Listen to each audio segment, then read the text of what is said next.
Bonjour à tous, bienvenue dans ce tutoriel pour les microcontrôleurs STM32F407 et on va voir ensemble comment est-ce qu'avec la HAL on met en place une interruption, et l'exemple que je vais citer est sur l'interruption externe 0.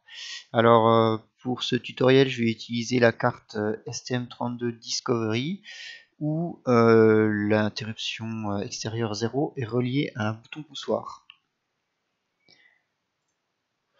Donc on va démarrer, on va utiliser CubeMX pour générer le projet. Dans un premier temps, on va aller choisir notre carte.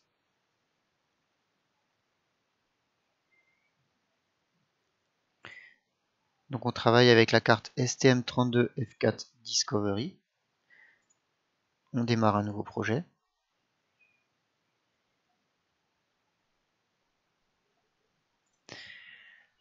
Donc je vais clear les pinout.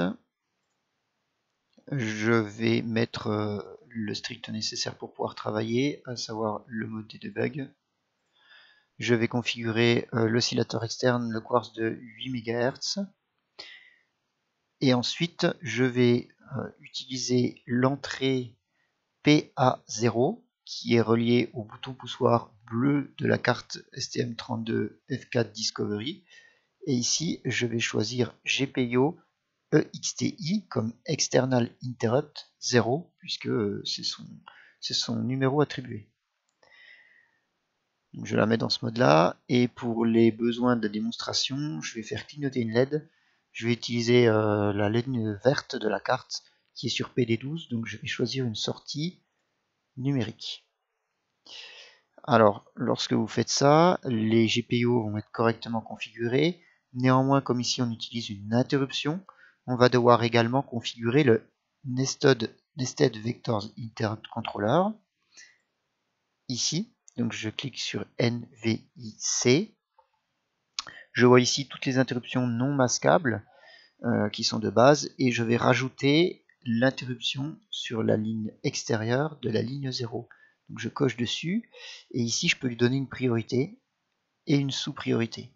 Alors nous on n'a qu'une seule interruption dans cet exemple, donc on va laisser les deux à 0, donc c'est elle qui sera la plus prioritaire, bien sûr après les interruptions de base. On vérifie la clock, on a bien sélectionné le quartz de 8 MHz, on a une fréquence de microcontrôleur, du microprocesseur de 168 MHz. On va créer le projet, donc je vais l'appeler test interrupt. La chaîne de compilation utilisée, on utilise System Workbench. La HAL utilisée, la 1.25, mais ce tutoriel fonctionne très bien avec la 1.24a, 1.24.2. Je génère le projet.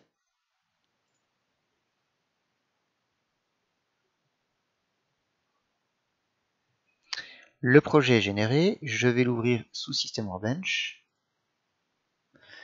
Le projet a été généré et importé dans mon workspace, je peux le voir ici.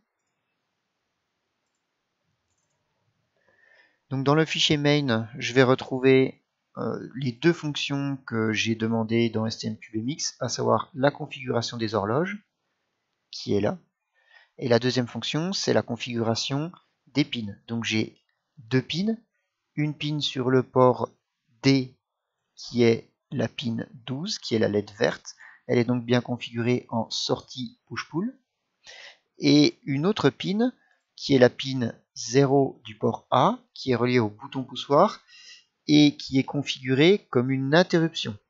Ce n'est pas une entrée, c'est une interruption. Donc c'est pour ça que j'ai le mode IT.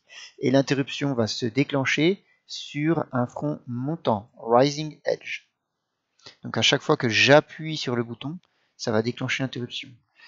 Comme j'ai également configuré le NVIC, je vois qu'il y a eu du code généré où l'interruption concernant le bouton poussoir, qui est sur External Interrupt 0, va déclencher la fonction qui s'appelle EXTI0 underscore IRQN.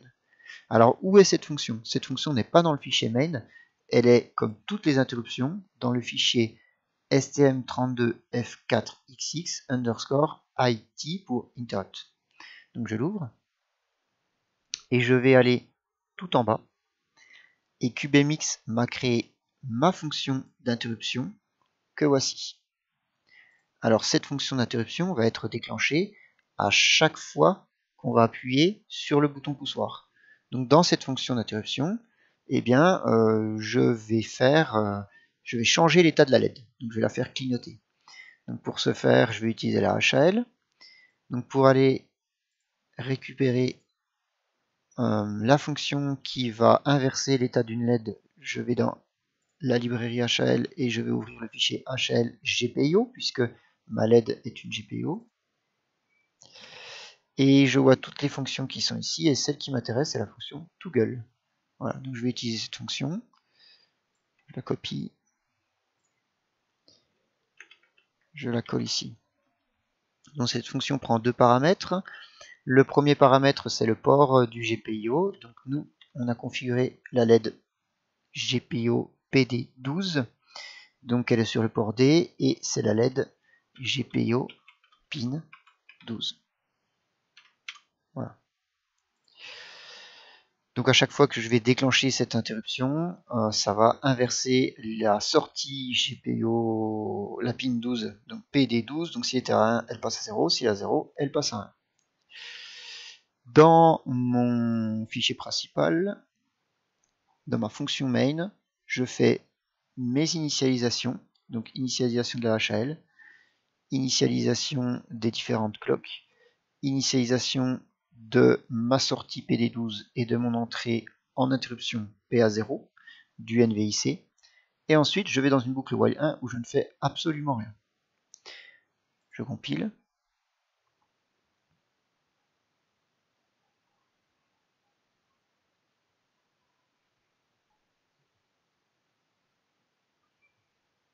Alors pour tester, eh bien à la maison, si vous avez la carte chez vous, à partir de ce moment-là, vous pouvez directement mettre le code dedans. Et lorsque vous allez appuyer sur le bouton poussoir, vous allez voir la LED s'allumer et s'éteindre. Alors, pour les besoins de cette vidéo, on va faire autrement, vu que je n'ai pas de webcam. Ce qu'on va faire, c'est qu'on va lancer une session de debug. Et on va aller placer un breakpoint dans l'interruption.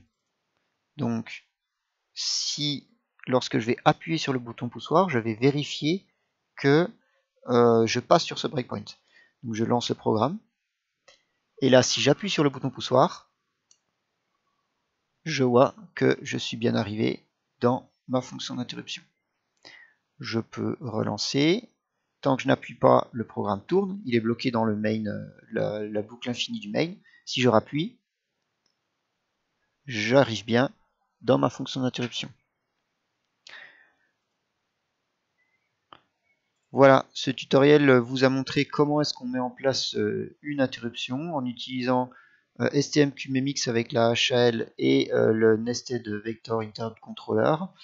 Attention, pour certains périphériques comme l'UART, le CAN, le SPI, l'I2C, il est nécessaire de configurer également d'autres registres. Je vous invite à aller voir les datasheets de ces périphériques pour plus de détails. Je vous remercie.